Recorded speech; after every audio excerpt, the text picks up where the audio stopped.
Thank you, babe. Like my husband just mentioned, today we will be talking about relationship, right? And the wounds that individuals can get in relationships. And sometimes these relationships, it's not just, relationship with the opposite sex. It can be friendship relationships.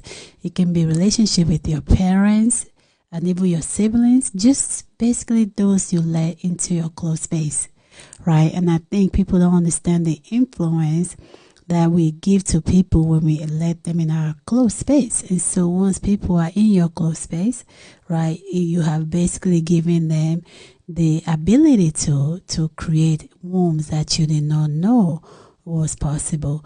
And that's what we're going to talk about today. And not just that, but in relationship to that, how do these wombs, right, keep us from understanding our relationship with God? And one example I was thinking about the story of Naomi, right? In the sense, I wouldn't say she had relational womb. I think hers was more of grieving, right? She was grieving the loss of her husband and two sons, right? And so we notice something about her in the Bible. The Bible says that when she returned back to her people, right?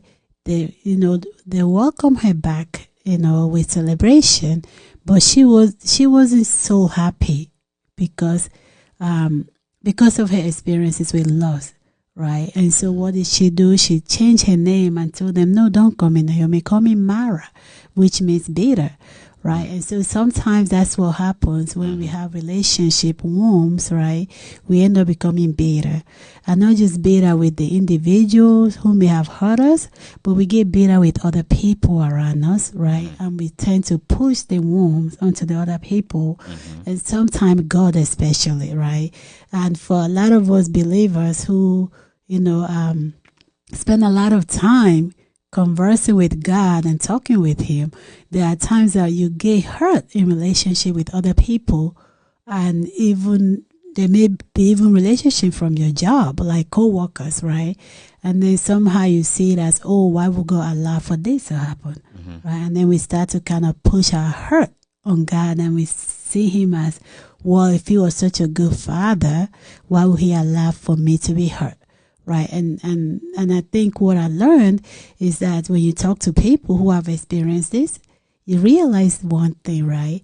We are all good at saying, oh, what if God was so good? Why did He allow for this? Like Naomi, right? Well, why would God let me, have this experience that I had losing my husband and two sons?